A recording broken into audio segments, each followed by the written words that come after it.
Okay people, the engine's in. We've done choke cables, we've done throttle cables, we've done a few bits of electrical stuff along here, put the starter motor in. Obviously we've got to change the pickups in there still, but I'm tempted to just get on as much as I can. One thing you're going to find that's different is this piece here.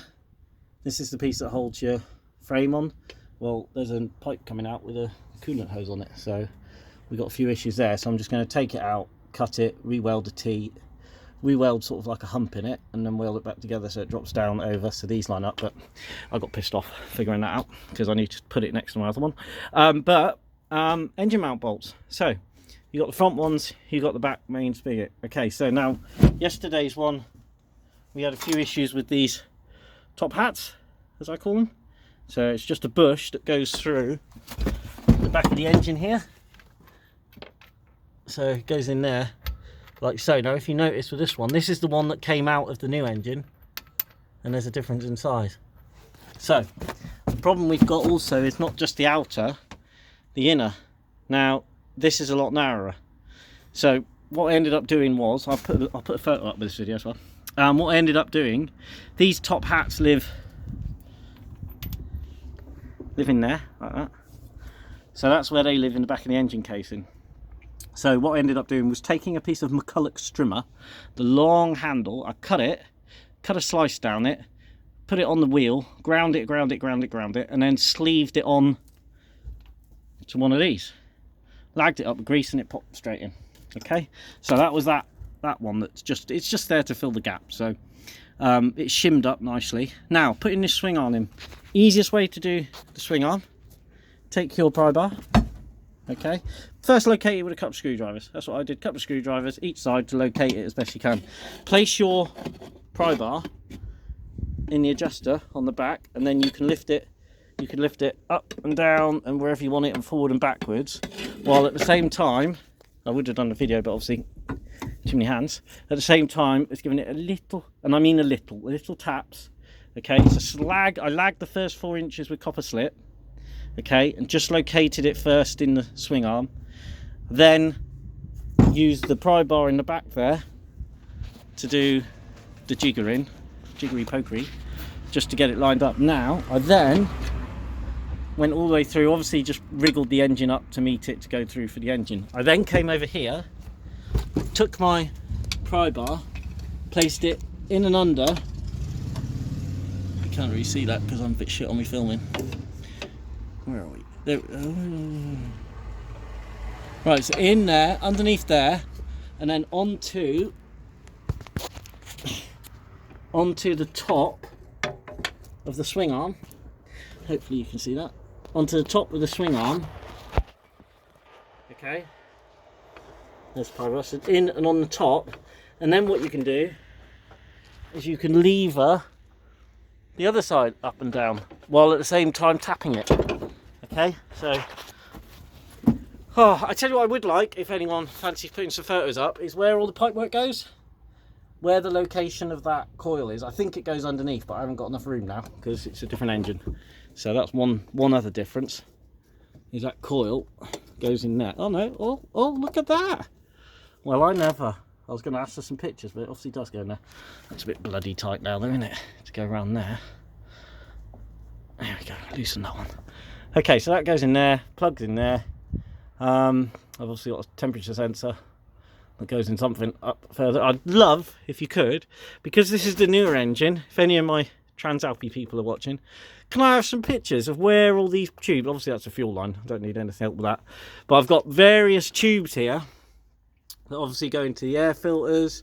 Coolant pipes are obviously going to be slightly different. If anyone's got some pictures of coolant pipes so I can see where they go, then that would be great. If somebody could send me some pictures at sort of this stage of where the radiators go, connections, brackets, because I didn't take this one apart, so it's a bit annoying.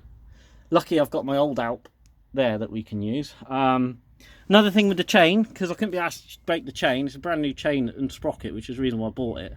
But what I ended up doing with the brand new chain and sprocket is you can, if you take the back wheel off, you can drag enough of the chain right the way forward, all down here. So you pull as much as the chain down here, and you've got just enough that you can wriggle it. Oh, I've just noticed he hasn't marked this. That's going to be a bit of a ball ache when I put that back on. You could just about mark that. You could just about get it over this piece and then around onto the sprocket, which obviously took off to take the engine out. Now I'm also having some debate on, does the sprocket have the proud bit on this side or the flush bit on the other side?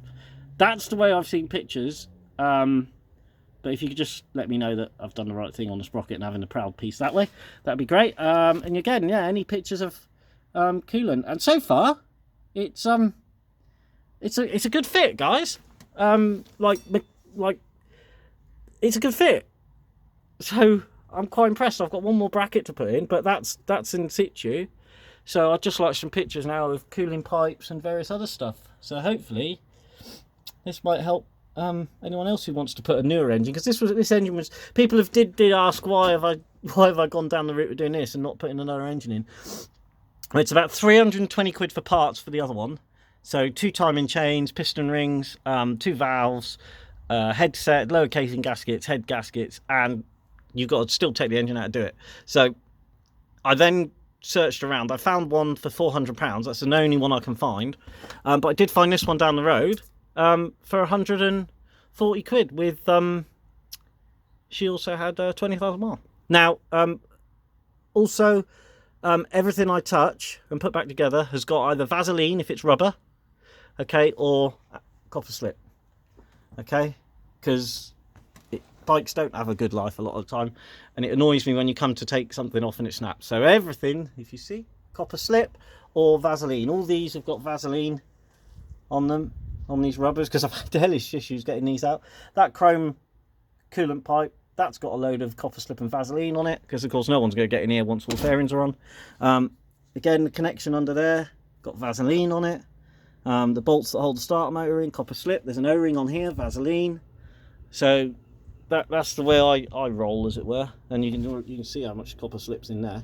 But I put like 4 inches of copper slip on, and then as I tapped it in, I then put a bit more, pasted a bit more on, tapped it in, lined it up, and then I pasted a bit more on, so then you could actually grip it without getting loads of goo on you. So I've just got to tighten that up, which should snug it around that engine a bit more, because there's still a bit of a gap there. So yeah, she is, and I don't have a garage as well. So this is what you do if you don't have a garage, you buy a van. So there she is. So many people haven't seen her in her glory. So 320 quid sterling. So there you go, people. I'll put this one on YouTube, and I'll tag my transalp people, which are just the best people. All bikers are good people, really, I think. So yeah, it's coming on slowly. I didn't think the engine would come in as easy as it did. Hopefully you can follow my video. And it does show you how to put the engine in, because it's also, I tell you what I would have liked to have done is put a Dulville engine, because it's the same 650 and it's exactly the same. The only thing that's different is the shaft drive. The shaft drive's got 2 great big cast steel lugs that fit on the inside of both parts of the frame, and then you sort of tighten it up and you slide the whole swing arm in with the shaft on it. I thought that would be a hell of a nice conversion, which I still might do, because I mean, if anyone's got a DeVille, which is pretty much identical, shares so many things, what a bike. Best bike I've ever owned, and I'm looking for another. But I would like a transalp because of the height and the off-road capabilities, but shaft drive, come on guys, how cool would that? Somebody must have done it. It's like the old XRV, is it? The Parastaco one, the old, that was started off as shaft. So okay, so there she is, guys. Hope this is okay, and I hope it helps you, because it might have made it a bit easier for me. So there you go. Take care, everyone.